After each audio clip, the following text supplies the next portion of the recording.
Do you feel stuck at 20% body fat? You are not alone. Many people progress well from 30 to 20% body fat. But once it's time to go from 20% to a lean 15% body fat, the situation changes. Your metabolism is different, energy in the gym is not the same, and your progress feels stuck for months. It doesn't have to be like this. My name is Munir Zegra, and I've helped over 1,000 people lose body fat to achieve their dream physique. In my coaching experience and based on the scientific research, people typically make 5 crucial mistakes that keep them stuck at 20% body fat. I will help you fix these mistakes in today's video. Mistake number 1, you focus only on eating healthy. This may sound weird, but eating healthy and eating for fat loss is not always the same. When you first start your fat loss phase, cleaning up your nutrition by eating more vegetables, fruits, and replacing processed food with healthy snacks helps you see nice progress. Going from not caring at all about your nutrition to eating more mindfully can get you from 25% to 20% body fat in a couple of months. But if you want to take that next step to an actual lean 15% body fat or even less, we need to include more nutrition control into your routine that makes sure that we are in a calorie deficit, even while eating very healthy. Because even healthy food can run up your calories. Think about olive oil, peanut butter, avocados, and mangoes. These are all foods that have research backing up their positive health effects. But if the olive oil dressing in your salad or the peanut butter in your protein shake makes you go outside of a calorie deficit, you will not lose body fat. So if you have been eating healthy but you're not really seeing much fat loss progress, track what you are eating for 1 week.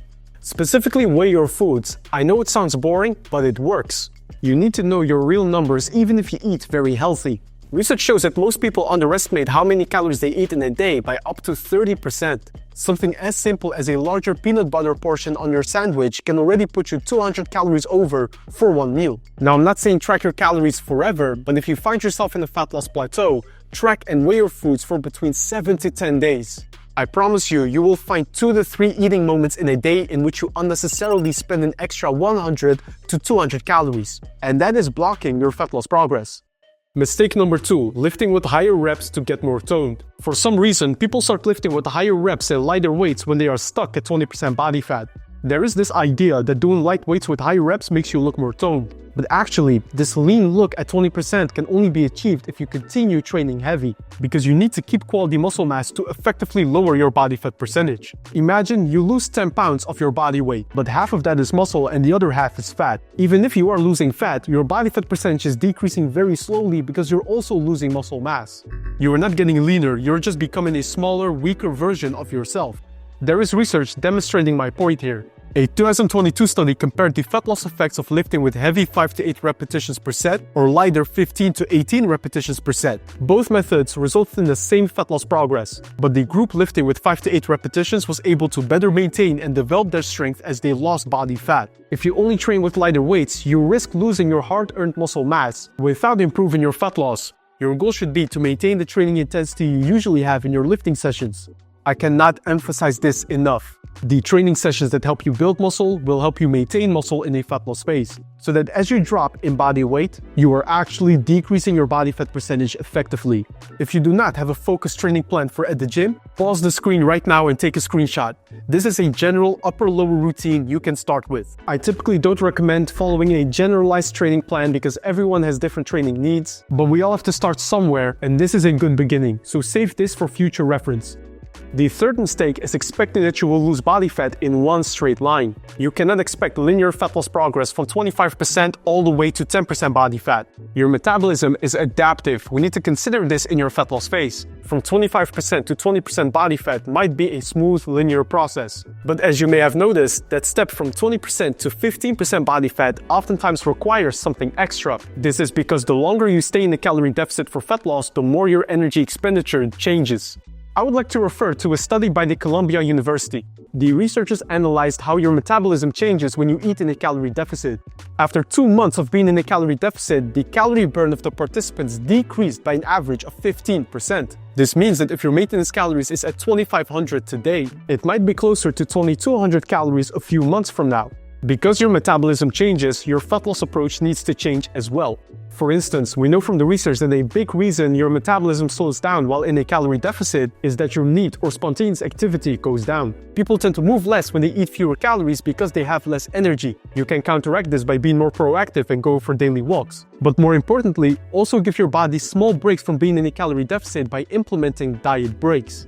For my online coaching clients, every 8 to 12 weeks, I give them a short diet break period to recover from diet fatigue. A diet break refers to a period between 2 to 7 days in which you purposely eat at maintenance calories. This prevents your metabolism from slowing down too much and you have more energy in the gym. My online coaching client Nabil saw great benefits from implementing such a diet break period. In between every big progress step, we had a short diet break that helped keep his metabolism healthy while also having great energy levels at the gym. If you also want my professional guidance in applying diet breaks into your nutrition plan, I recommend you apply to my one-on-one private online coaching service by visiting the link in my description. I'm taking on a couple of new clients for the summertime, so go ahead and apply. I will get back to you to set up a call and discuss your goals.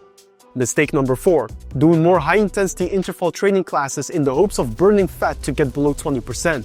If we look at the research, during high-intensity cardio, most of the calories you burn come from carbohydrates and only 10% of the calories burned is fat. While with something as simple as walking, a study by the University of Tennessee found that more than 80% of the calories you burn during walking comes from fat.